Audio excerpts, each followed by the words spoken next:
따라 하실까요? 정면 돌파와 여호와 이레. 어느 시골집에 몸이 허약해서 병으로 인해서 허약해서 힘들게 살아가는 한 남자가 있었습니다. 그 집 앞에는 큰 바위가 있었는데 그 바위 때문에 그 집을 들어오고 나가는 출입이 상당히 불편했습니다. 어느 날 그가 꿈을 꾸는데 하나님께서 이렇게 이 허약한 남자에게 말을 합니다. 아들아, 내 집 앞에 큰 바위를 매일 밀거라. 아들아, 내 집 앞에 있는 그 큰 바위를 매일 밀거라라고 말씀합니다. 그때부터 이 남자는 희망을 가지고 매일 이 바위를 밀기 시작합니다. 얼마나 했을까요? 한 7, 8개월 했을 때 그가 이상한 생각이 들었습니다. 과연 얼마나 옮겨졌을까? 안 옮겨진 것 같아요. 그래서 자를 갖다가 이제 얼마나 옮겨졌는지 측량을 해봤습니다. 그런데 1cm도 전혀 옮겨지지 않았습니다. 이 남자는 실망했습니다. 그동안 7, 8권 했던 그 노력이, 그 수고가 헛것이라는 생각이 들어서 눈물이 났습니다. 그때 하나님께서 다시 찾아오셔서 그 옆에서 이렇게 말씀합니다. 사랑하는 아들아, 왜 그렇게 슬퍼하며 울고 있니? 그때 그가 이렇게 대답했죠. 이 모든 게 하나님 때문입니다. 하나님 말씀에 순종해서 제가 지난 7, 8개월 동안 희망을 갖고 바위를 밀었는데 보세요. 바위가 전혀 옮겨지지 않았습니다. 이 말을 들은 하나님이 대답을 하십니다. 사랑하더라, 나는 네게 바위를 옮기라고 말한 적이 없어. 그저 바위를 밀라고 했을 뿐이야. 사랑하더라, 나는 너에게 바위를 옮기라고 한 적이 없어. 그저 바위를 밀라고 했을 뿐이야. 자, 이제 자리를 털고 나서 홀 앞에 가서 네 얼굴과 네 몸을 좀 보렴. 그래서 이 젊은이가 골 앞에 서게 됩니다. 그리고 깜짝 놀랍니다. 7개월 전에 혈색이 누렇게 떠있던 그 얼굴은 간볍고 핏기가 있는 혈기가 왕성한 얼굴로 변해 있었고 허약한 몸은 근육질의 남자로 변해 있는 것을 보게 되었습니다. 그리고는 깨달았습니다.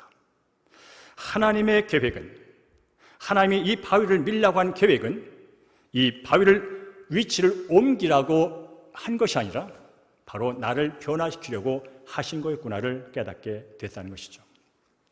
이것은 하나의 예화입니다. 그러나 이 예화를 통해서 우리는 많은 것을 교훈으로 받을 수가 있지요.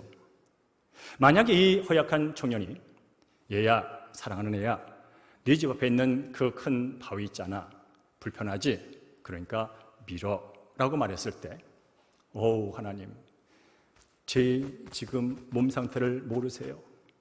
내가 지금 얼마나 약한지 모르세요. 하나님, 제가 그걸 할 수 있다고 생각하세요?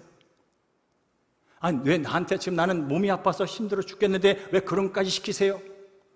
라고 합리적으로 이성적으로 반응을 했더라면, 충분히 그럴 수 있는 상황이었음에 그렇게 했더라면 그는 여전히 병든 상태로 나는 왜 이 꼴이야? 난 왜 이 모양이야? 난 하나님이 살아계신데 왜 나는 안 고쳐주는 거야? 그러다가 결국 죽을 인생일지 모릅니다.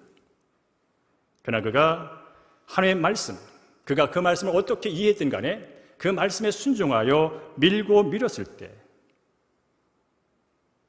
바위는 옮겨지지 않았지만 그의 인생이 변하고 그의 몸이 변하고 그가 그렇게 원했던 그 치유와 그가 그렇게 원했던 그 강건함이 그의 몸과 마음과 삶 가운데 이루어졌다는 것이죠. 그렇습니다. 이 남자의 변화는 바위를 옮겼기 때문에 변화된 것이 아니라 하나님의 말씀에 그저 순종하여 바위를 밀었기 때문에 변화된 줄로 믿습니다. 어느 날 하나님께서 아브라함을 찾아오십니다. 아브라함아, 아브라함아, 하나님, 제가 여기 있습니다. 네 아들, 네 사랑하는 독생자 이삭을 데리고 모리아 산으로 가거라. 그리고 내가 정해준 그 거기에서 네 아들을 번제로 드려. 아브라함아, 네 아들, 네 사랑하는 독생자 이삭을 데리고 모리아 산으로 가서 내가 네게 일러준 그 산, 거기서 네 아들 이삭을 번제로 드려. 뭐라고요? 제 아들 이삭을 번제로 드리라고요? 100세에 얻은 금쪽보다 더 귀한 이삭을 내 손으로 죽여서 각을 떠서 불태워 번제로 드리라고요? 이런 말을 할 법도 한데, 이 말을 하며 펄쩍 뛸 만도 한데, 이 말을 하며 엉엉 울 만도 한데, 아브라함은 그렇지 않습니다. 아침에 일어나 이삭을 데리고 모리아 산으로 떠납니다. 우리 함께 2절을 함께 읽겠습니다. 2절 시작. 아브라함이 아침 일찍 일어나 나귀의 안장을 지우고 두 종과 그의 아들 이삭을 데리고 번제에 쓸 나무를 쪼개 가지고 떠나 하나님이 자기에게 일러준 곳으로 가더니, 와우, 마음이 덜컹하잖아요. 정말 아브라함은 이삭을 그렇게 바치려고 하는 것인가? 근데 지금 2절은 그렇게 해 나가고 있음을 보게 됩니다. 만약에 아브라함이 그 이삭과 몇 명의 종과 나귀의 장작을 싣고 가는 모습을 만약 이웃 사는 친구가 봤다면, 친구 아브라함, 오늘 아침부터 어디 가는 거야? 내가 믿는 하나님이 여기 있는 우리 100세 안 난 내 아들 번제로 바치래. 그래서 그거 하려고 하는 거야. 그러면 그 이웃 친구가 어떻게 반응하겠습니까? 요즘 말로 말하면, 아브라함아, 네가 믿는 하나님 미친 거 아니야? 요즘 청년들의 말로 한다면 네가 믿는 하나님 미친 거 아니야? 아니 그래, 그래서 너 정말 그렇게 할 작정이야? 그렇게 할 거야. 아니 너도 미쳤구나. 이게 일반적인 반응이죠. 어쩌면 우리가 상식적으로 믿고 있는 반응일 수 있다는 것이지요. 세상적인 시각으로 보면 이보다 무모한 짓은 없습니다. 그러나 아브라함은 하나님의 명령을 피하지 않고 그대로 순종하는 정면 돌파를 선택합니다. 보통 사람이면 자식을 번제물로 바치라 할 때 일단은 처음은 부정하다가 그래도 내가 믿음은 조금 있지, 그래서 이렇게 타협할지 모르겠습니다. 하나님, 이삭이 누굽니까? 이삭이 누굽니까? 소 100마리 안 되겠습니까? 이삭이 누굽니까? 양 1000마리는 가능하겠습니다. 이삭이 누굽니까? 비둘기 10,000마리는 제가 어떻게든 해보겠습니다. 이삭 대신 그거 안 되겠습니까? 조금 믿음 있으면 이 정도 하지 않습니까? 하지만 아브라함은 하나님의 요구가 너무나 과한 것 알았지만 불평하지 않고 그대로 순종하는 정면 돌파를 시도합니다. 자, 그렇다면 이것이 어떻게 가능했을까? 여러분, 오늘 설교 들을 때 이미 알고 있는 말씀을 듣지 마십시오. 이미 알고 있는 창세기 22장의 얘기를 듣지 마십시오. 오늘 새롭게 내게 주시는 말씀으로 들려야 들립니다. 과연 이 일이 어떻게 가능해졌을까? 어떻게 아브라함은 순순히 하나님의 시험, 테스트에 응할 수 있었을까? 시험도 시험 문제 나름이지. 아니, 문제를 낼 걸 내야지. 이런 경우 많잖아요. 이 무시무시한 시험 문제 앞에 피하지 않고 정면 돌파하기로 한 그 내공은 과연 어디서 생긴 걸까? 물론 오늘 이렇게 아브라함이 정면 돌파하기까지 그 내공이 하루아침에 생긴 건 아닙니다. 성경에 보면 아브라함이 그동안 하나님과 관계에서 여러 번 실패한 경우를 경험합니다. 그래서 오히려 위기에 처한 그런 상황이 한두 번이 아니었습니다. 성경에 나온 것만 예를 든다면 그런 거죠. 하나님이 지시한 땅, 가나안 땅에 도착했는데 도착한 후에 얼마 있어서 기근, 가뭄이 왔어요. 먹거리가 없어요. 그리하여 그는 어디 갑니까? 애굽으로 내려갑니다. 이걸 피했다고 말합니다. 하나님은 약속하셨으면 그 자리에 있으면 그 자리에서 하나님께 책임을 주는데도 불구하고 그는 지금 현상, 이 기근의 현상, 내 힘으로 먹고 사는 것이 어렵다 생각하여 애굽으로 내려갑니다. 피한 겁니다. 그리고 두 번이나 사랑하는 아내, 그를 자기 아내라고, 내 목숨과 같은 자라고 말하지 않고 자기의 목숨이 위협을 받을 때 이 사례를 자기 누이라고 두 번 속입니다. 자기의 목숨을 담보하기 위하여 아내를 다른 남자 품에 넘겨버립니다.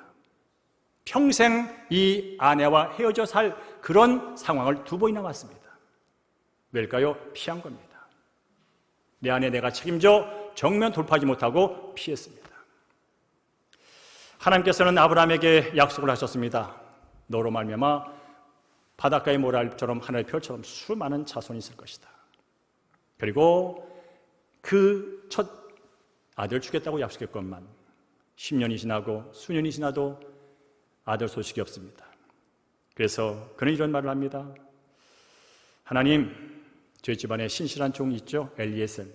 이 엘리에셀을 후계로 삼을게요. 아들을 안 줘도 괜찮아요. 그냥 엘리에셀을 통해서 하면 되죠, 뭐.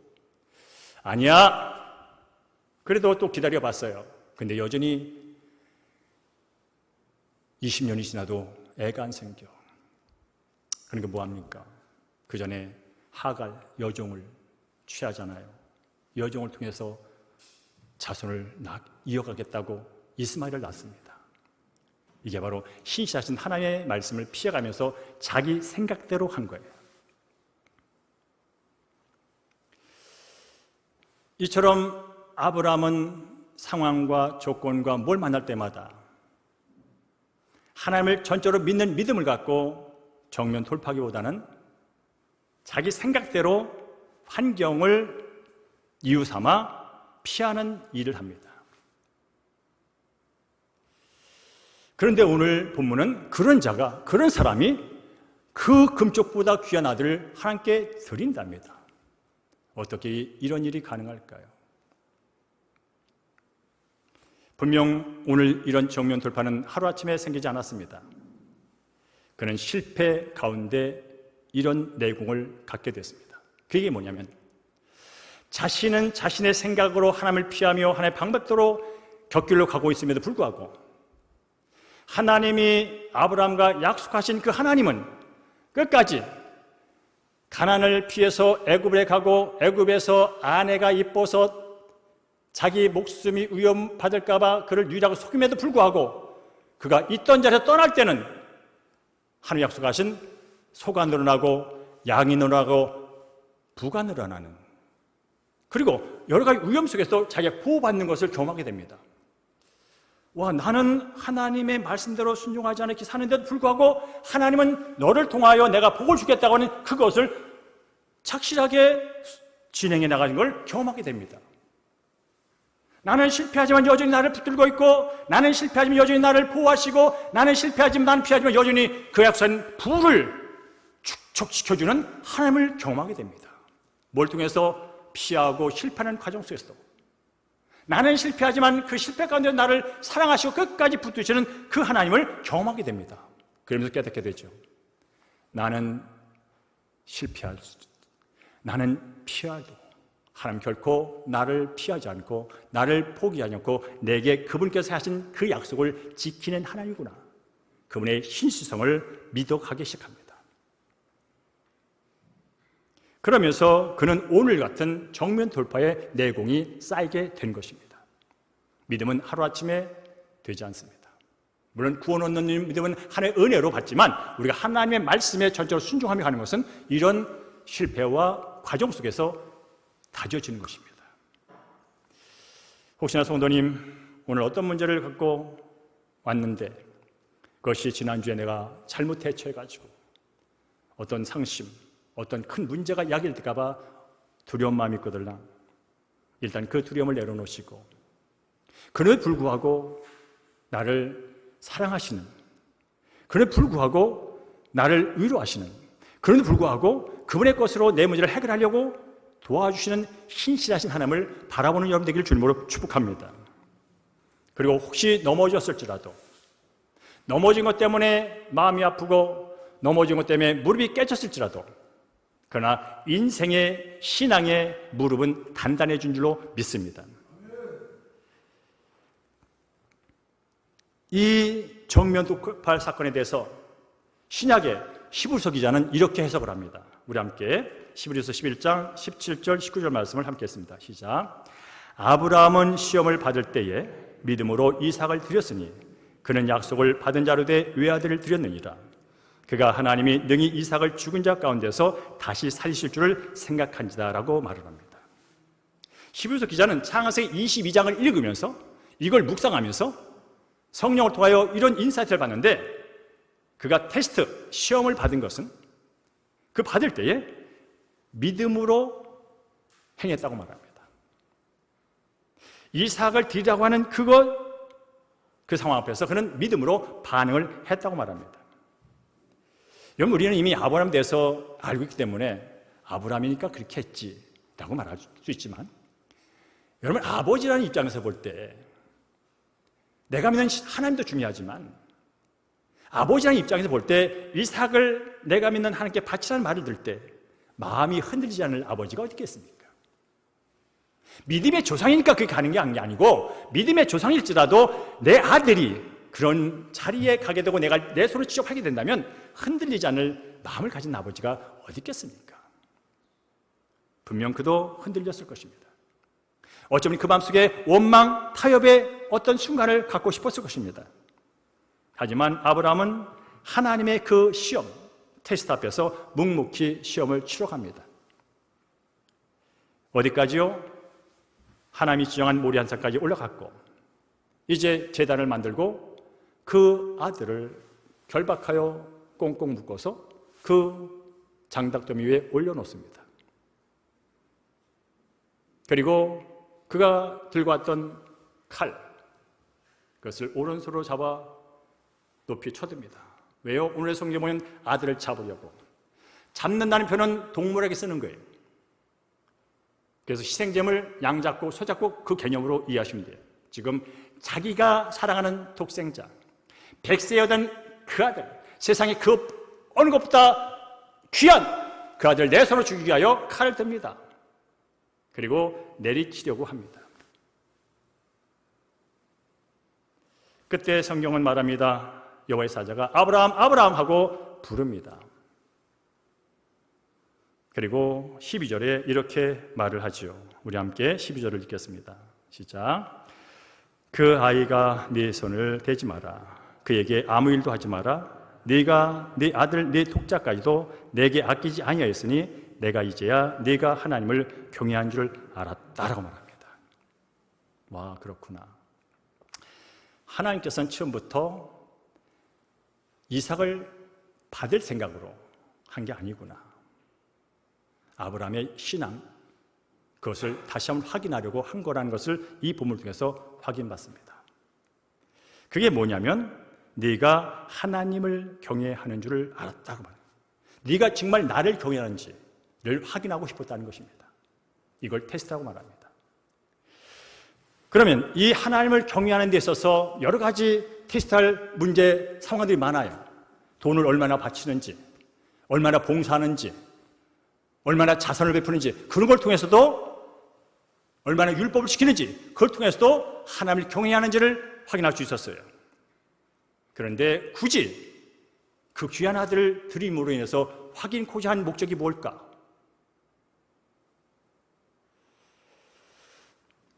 여러분, 창세기 22장을 떠보면 그런 표현이 자주 나옵니다. 독자들, 네가 사랑하는 아들, 얼마나 귀합니까? 눈에 넣어도 안 아파요. 이삭이라는 이름이 뜻이 웃음입니다. 애를 볼 때마다 웃음이 절로 나와. 이 아들 얼마나 귀해요. 백세 얻었어요. 보기만 해도 좋아. 똥을 싸도 좋아. 오줌을 싸도 좋아. 욕을 해도 좋아. 그냥 걔를 보고 있는 게 즐거움이야.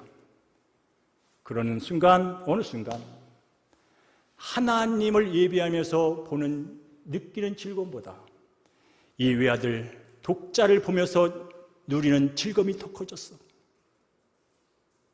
아들을 위해서는 내 모든 걸 바칠 수 있는 마음이 생기는데 하나님을 위해서는 뭔가 멀어지는 느낌이 있어. 이걸 우리는 아들 우상, 자녀 우상이라고 말합니다. 네가 나를 경외한 줄 알려고, 하나님을 경외한다는 것은 뭡니까? 하나님을 가장 탑에 놓는다는 뜻이에요. 세상에 그 어떤 귀한 것도 하나님보다 앞서지 못한다는 거, 이걸 확인하고 싶었던 거예요. 그렇다면 조금 더 들어가 보면 아브라함이 지금 까딱하다가는 하나님 없이 이삭이 자신의 인생의 우상이 되어서 하나님보다 이 아들로 인해서 기쁨을 누리는 그런 상태로 갈 수 있는, 그것을 하나님께서 사전에 차단할 뿐 아니라 하나님께서 약속하신 것을 이루어가려면 전적으로 하나님을 신뢰하는 믿음이 있어야 하나님께 약속하신 그 아브라함의 자손을 통하여 오실 메시아를 통하여 이룰 인류 구원, 모든 사람이 복을 받는 그 일을 위해서라면 아브라함 철저하게 하나님을 끝까지 신뢰하는 믿음이 필요합니다. 그런데 그 믿음의 방해 요소가 하나님의 그 하나님의 약속을 이루어가는 그 아들일 수 있다는 거예요. 그걸 우리는 우상이라고 말합니다. 이제 알았다.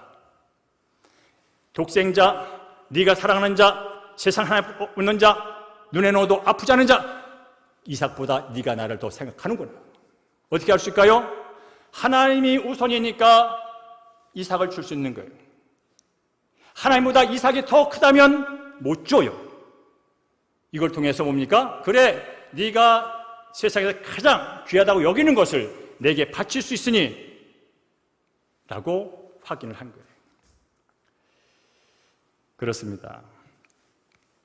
아브라함이 이렇게 자신을 전적으로 바치는 것을 통해서 이 시험을 통과하게 됩니다. 이 과정에서 하나님은 미리 이미 약속해 주신 순양을 통하여 예배를 받으시고, 그리고 17절, 18절에 다시 하나님께서 12장에 주셨던 약속, 15장에 확인해 주었던 약속, 17장에 확인해 줬던 그 약속을 다시 줍니다.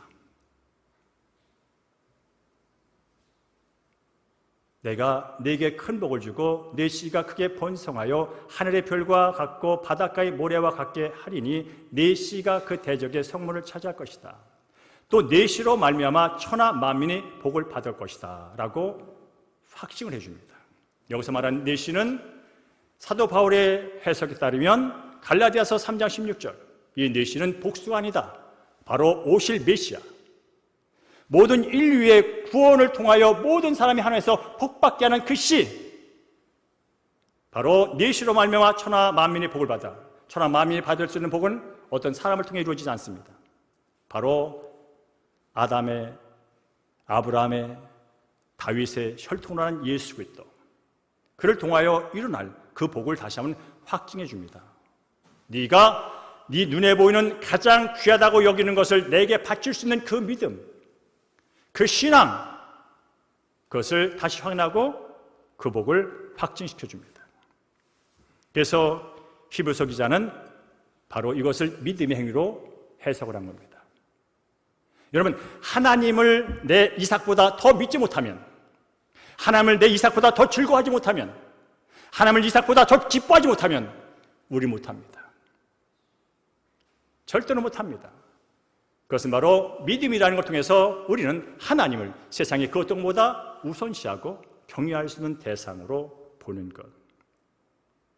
그래서 그 믿음으로 이삭을 드렸다고 히브리서 기자는 말을 합니다.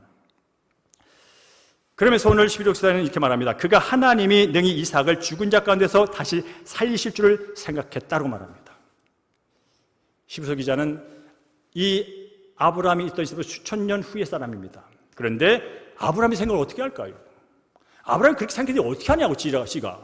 그렇게 우리 주문해 보시잖아요. 히브리 기자, 거기 바울이 됐든 누가 됐든 간에 그걸 아브라함이 그렇게 생각했는데 어떻게 알아? 질문해 볼 수 있잖아요. 어떻게 알 수 있냐면요, 5절과 7, 8절에 근거가 있어요. 5절을 제가 읽어보면요, 이에 아브라함이 종들에게 이르되 너희는 나귀와 함께 여기서 기다려 내가 아이와 함께 저기 가서 예배하고 우리가 너에게로 다시 돌아올 거야 라는 말이 있습니다. 자, 지금 가는 상황은 뭐냐면, 5절의 상황은 지금 나귀에 있던 장작을 내려서 아들에게 짊어지고, 아브라함은 한 손에 칼을, 한 손에 횃불을 들고 이제 이삭을 잡아서 번제물 드려서 하나님께 예배 드리겠다고 가는 과정이에요. 이게 끝나면 어떤 일이 벌어지냐면 이삭은 죽어 불태워져서 한 줌의 죄밖에 없고 이제 아브라함은 혼자 쫄쫄쫄 내려오는 상황이에요. 그런데 아브라함은 이렇게 말합니다. 우리가 다시 돌아온다고. 우리가 누굽니까? 나와 이삭. 아니 지금 이삭 바치러 가잖아요. 이삭은 불에 태워져 한 줌의 채로 남는 게 지금의 일정이잖아요. 근데 아브라함은 아니래. 가긴 가지만 우리가 온다는 거예요. 둘이 다시 온다는 거예요. 그러면서 이제 7, 8절 말합니다. 아들이 아버지 근데 말이에요. 우리가 아버지와 저하고 좀 번제를 드리고 가는데 장작도 있고 칼도 있고 불도 있는데 제물은 어디 있어요? 희생제물은 어디 있어요? 번제물은 어디 있어요? 물어보잖아요, 여러분. 그때 8절에서 아브라함이 이렇게 말합니다. 아브라함이 이르되 내 아들아 번제할 어린 양은 하나님이 자기를 위하여 친히 준비하실 거야 라고 말합니다. 아브라함은 친히 하나님이 번제물을 준비해 놓으신다고 말합니다. 여기서 우리는 아브라함이 그런 믿음, 그런 생각을 어떻게 했을까 또 질문해 보는 겁니다. 그 믿음, 그런 생각을 한 것은 어떻게 가능하냐면 하나님의 하나님 되심을 제대로 아는 지식에서 온 겁니다. 하나님이 어떤 분인지를 제대로 아는 지식에서 이런 믿음과 이런 생각이 온 겁니다. 좀 어렵게 느껴지지만 이게 이해가 돼야 됩니다.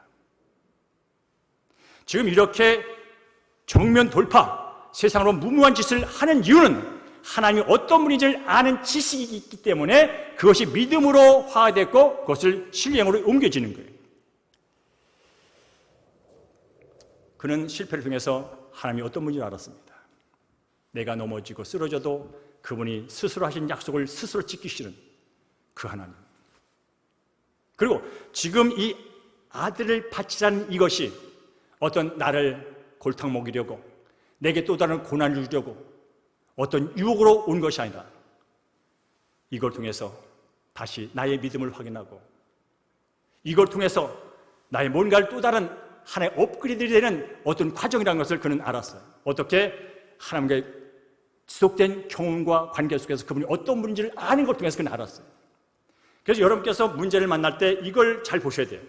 지금 현재 내게 당면한 문제가 하나님이 주시는 테스트인지 하나님이 허락하신 시련인지 악한 마귀 사탄이 준 유혹인지 이걸 잘 분별하셔야 돼요. 아브라함은 이게 테스트라는 걸 알았어요. 테스트라는 단서가 어디냐면 22장 1절에 보면 그 일 후에 하나님이 아브라함을 시험하사라는 표현이 나와요. 이 시험이 테스트예요. 시험이 테스트예요. 여러분, 이 상황이 시험이라고 알았기 때문에 그는 시험이라는 걸 관점으로 이걸 바라본 거예요. 그럼 뭡니까? 시험은 따라합시오. 시험은 잘 보는 게 상책이다. 시험은 잘 보는 게 상책이에요.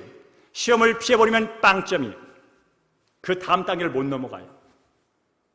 시험은 어떻든 간에 하나님의 주시는 시험은 그것이 크든 내가 풀기 어렵든 쉽든 간에 풀어내야 되는 거예요. 그러니 정면 돌파라는 거예요. 시험을 피해버리면 고등학생이 어떤 검정고시든지 수능이든지 어떤 시험을 피해보면 그냥 고등학교 수준으로 그냥 있는 거예요. 신앙도 마찬가지예요. 하나님께서 우리의 신앙을 한 단계 업그레이드 시키기 위하여 우리에게 거기에 걸맞는 테스트를 하세요. 나를 미워서거나 나로 하여금 한 단계 넘어가기 위한 그런 테스트가 내 삶 가운데 찾아와요. 그런데 이것을 테스트로 아는 게 분별력이라고 그래요. 그럼 이것이 하나님이 나를 망하게 하려고 온 것이 아니라 지금 이걸 통해서 내가 하나님보다 그 아들 이삭에게 더 내가 집중하고 있구나. 요거 테스트 하시네. 그래, 내가 생각해도 하나님 없이는 살 것 같은데 아들 없이는 못 살 것 같은 게 내 마음속에 있었거든. 이걸 깨닫는 겁니다. 그리고 하나님은 약속하셨어요. 네 아들을 통하여 네 실제로 낳은 아들을 통하여 하겠다면 그분이 책임지는 거예요. 설령 죽었더라도 그분이 다시 시작하시는 거예요. 라는 그 믿음이 생긴 거죠. 우리는 늘 그런 경우를 경험합니다. 눈에 보이는 것만 취하다가 멀리 보시며 준비해 놓으신 하나님의 풍성한 은혜를 맛보지 못하고 돌아서는 경우를 경험합니다. 저는 바라기는 우리가 날마다 눈에 보이는 것, 내가 풀 수 있는 것만 풀다가 인생 말강하지 마시고, 내 능력과 내 지혜와 내 상황은 아니지만 하나님이 함께함으로 말미암아서 일어날 어떤 기적적인 부분들, 그걸 바라보면서 기도하시고 신앙생활하시고 봉사하는 여러분 되기를 주님으로 축복합니다. 오늘 이제 이것을 제가 구속자적인 관점으로 다시 한번 들어가겠습니다. 한 번쯤 여러분 들어봤을 거예요. 따라갈까요? 정면 돌파의 하이라이트는 예수 그리스도의 십자가다.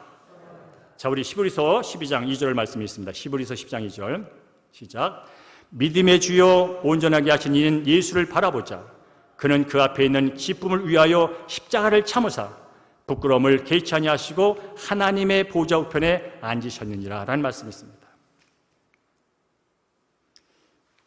아브라함이 모리아산에 가서 이삭을 드리려 했던 그 번제 사건은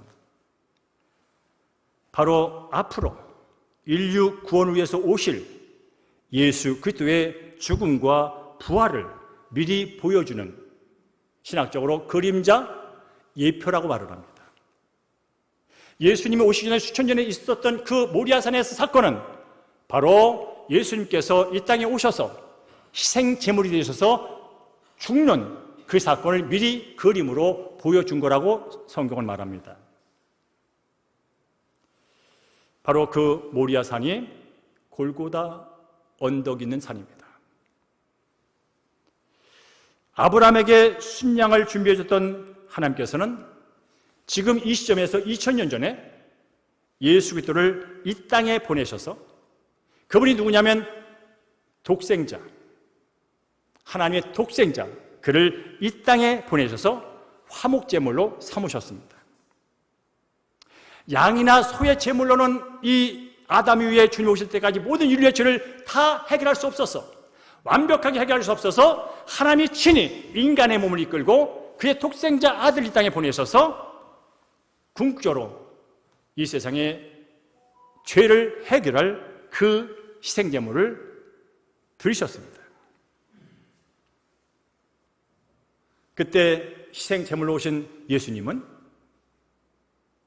그 골고다 언덕, 거기에 세워진 십자가에 그는 말없이 달리셨습니다.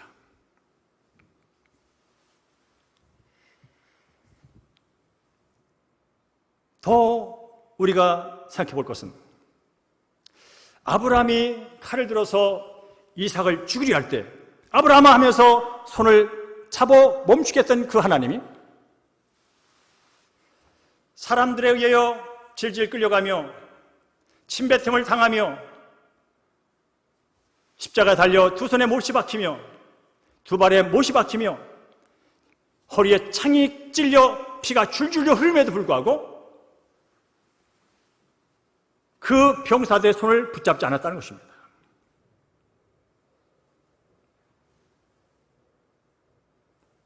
이유는 한 가지입니다. 그 하나님의 독생자 예수가 죽는 길만이 그 가주가 이 땅의 모든 사람들의 죄를 구원할, 깨끗이 할 방법이 그거밖에 없었기 때문에 그런 겁니다. 예수님은 여호와 이레 하나님이 죄인들의 구원을 위해 미리 준비해 주신 영원한 제물. 그래서 예수님은 알았습니다. 내가 이 땅에 온 목적, 오늘 내가 골고다 언덕에 올라가며 채찍에 맞고 피를 흘리며 십자가에 못 박히는 그 과정이 어떤 의미를 갖는지, 어떤 가치를 갖는지, 어떤 목적을 갖는지 그는 하나님의 마음으로 그걸 알았습니다. 그리고 그는 그걸 믿었습니다. 내가 죽는 게 이 인류가 사는 길이다. 내가 죽는 게 이 인류의 죄가 씻음 받는 것이라는 하나님의 마음, 그 가치와 목적을 그는 알았습니다. 그래서 그는 빌라도도 법정에서도 변명하지 않았습니다. 말도 안 되는 증언들, 조롱과 모든 게 있지만 그는 침묵했습니다. 그는 그 가치와 목적을 알기에 무거운 십자가를 지고 골고다 언덕 올라갈 때 이리 엎어지고 저리 엎어져서 이마가 깨지고 등짝에 피가 살첩이 뚝뚝 떨어나갈 때도 그는 침묵했습니다. 그리고 십자가에 달려 모든 피를 쏟을 때까지 그는 말 한마디 하지 않았습니다. 그는 정면 돌파를 했습니다. 네가 하나님의 아들이든 너나 구원해.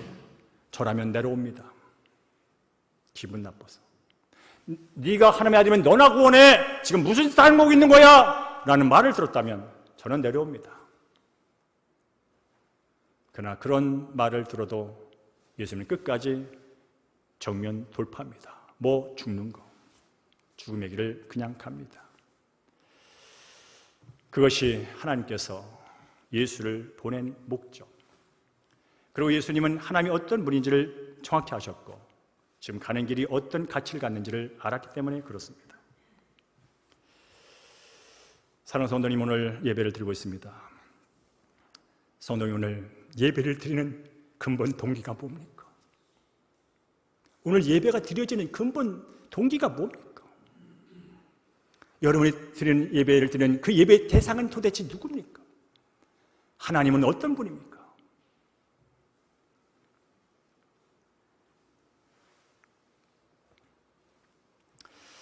엄청난 장벽인 줄 알았는데 알고 보니 계단이었다는 말이 있습니다.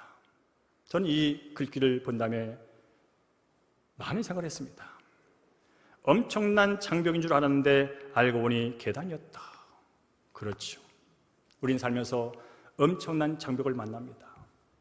인생 80, 90 사신 분들은 공감이 될 겁니다. 저는 제 나이 봐도 엄청난 굴곡을 지나며 살아왔습니다. 멀쩡하게 있지만 제 삶 속에도 굴곡이 있었습니다. 엄청난 장벽, 내 스스로 넘지 못할 것 같은 그런 환경이 제 주변에 있었습니다. 그런데 지나보니 그게 제 인생을 한 단계 올려주고 업그레이드 시켜주는, 성숙해주고 성장시키는 계단이었다는 것을 깨닫게 됩니다. 내가 그때 그 장벽을 지레 겁먹고 내가 부딪히지 않고 피했더라면 나의 인격과 내 실력과 내 건강과 내 것은 거기에 그대로 있을 텐데, 그게 엄청난 장벽에서 불구하고 내가 그걸 피하지 않고 내가 정면으로 돌파하여 지나보니 그게 계단이었어. 그래서 여러분, 디딤돌과 걸림돌이라는 말이 있잖아요. 디딤돌은 딛고 나로 하여금 성공케 하는 게 디딤돌이에요. 나로 하여금 계속해서 올라가게 하는 게 디딤돌이에요. 근데 인생은 디딤돌만 있지 않습니다. 디딤돌 2개에 걸림돌 1개, 걸림돌 2개에 디딤돌 1개, 그것이 반복해 나타나는 게 인생입니다. 근데 지나보면요, 알고 보면요, 걸림돌이 디딤돌이었어. 그 걸림돌이 없었다면 나는 기고만장하여 나만 잘난 줄 알았어. 근데 그 걸림돌 때문에 내가 쓰러져 보니 나도 약한 존재네, 라는 사실을 깨닫게 됩니다. 그리하여 그 걸림돌에서 나를 돌아봅니다. 인격의 변화, 성품의 변화. 와, 이걸 넣으면 지금 수준 갖고는 안 되겠어, 지금 실력 갖고는 안 되겠어, 실력을 쌓게 되는 계기. 그리하여 걸림돌이 결국은 내 인생을 한 단계 올려주는 디딤돌이 됐다는 사실을 깨닫게 됩니다. 그런 사람에게는 걸림돌을 이제 두려워하지 않습니다. 하나님에게 내게 디딤돌이나 달라고 기도하지 않습니다. 걸림돌이 올지라도 주여 극복하고 이겨낼 수 있는 힘을 주십시오. 왜냐하면 그걸 넘어갈 때 얻게 되는, 누리게 되는 엄청난 내가 보지 못한 은혜와 복이 있다는 사실을 알기 때문에 그런 거예요. 여러분, 아브라함에게서 이 독생자 아들을 바치라는 것은 걸림돌이었습니다. 아, 이번 기회에 하나님 관계 끝내버릴까? 할 수 있는 충분한 근거가 되는 걸림돌이올 수 있었습니다. 그러나 그는 정면 돌파를 합니다. 사랑하는 성도님, 현재 만난 문제가 나를 힘들게 하고 망하게 하는 줄 알았더니 지나고 보니 나의 삶을 한 단계 더 업그레이드 시키는 성장과 성공의 계단이 되었다는 그런 간증, 그런 삶을 기대하신 여러분에게 주님으로 축복합니다. 그런 기대가 없는 한 우리는 늘 그 자리입니다. 특별히 믿음의 부분에서도 여러분 그것을 기대하십시오. 하나님과 더 친밀해지고 그 그분과 가까워짐을 위해서 그분으로 말미암아 더 알 수 없는 기쁨을 누릴 수 있는 것이 있다는 사실을 기대해 보십시오. 눈에 보이는 자식, 눈에 보이는 실력, 눈에 보이는 돈, 눈에 보이는 명예도 중요하지만 그 모든 것을 가능케 하시고 그 모든 것 위에 계신 그분으로 말미암아 즐거워하고 기뻐하고 살 수 있는 그 무엇이 있다면 한번 그것도 진지하게 고민해 보십시오.